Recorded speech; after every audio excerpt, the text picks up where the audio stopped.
Pessoal, boa tarde. Hoje é sexta-feira, né? O último dia da semana. E como vocês veem aí na apostila de vocês, né? Dia 23 temos português e matemática. E a semana toda, né? Trabalhamos gêneros textuais, né? Convite, fábula, tirinha,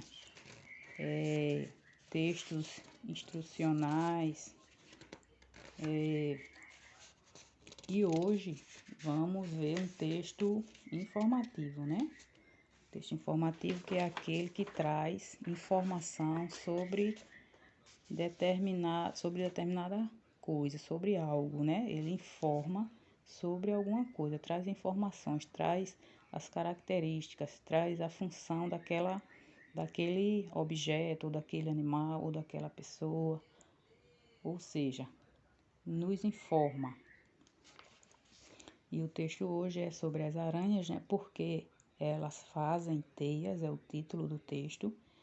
E vocês vão ler aí esse texto e vão ver por que elas produzem, né?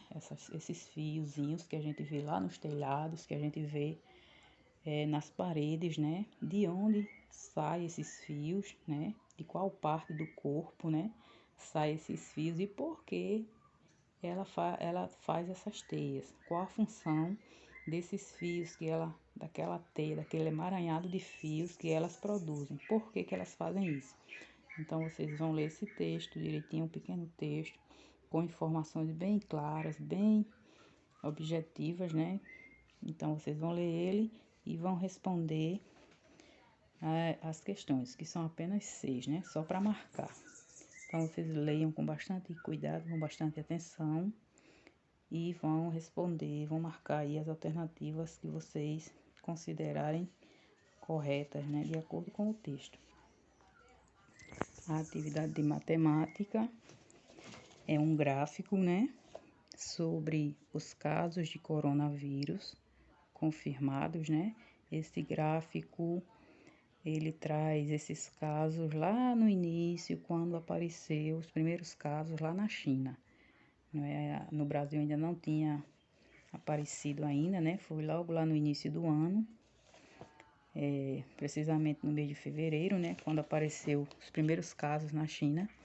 Então aí o gráfico vocês vão observar os números, né? Alguns números, que é do dia 3 de fevereiro ao dia 9 de fevereiro.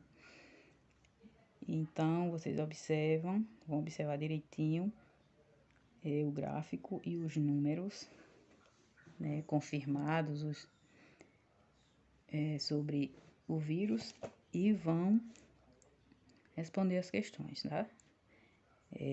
A atividade toda sobre esse gráfico, tá? Então, vocês observam direitinho e vão responder as questões.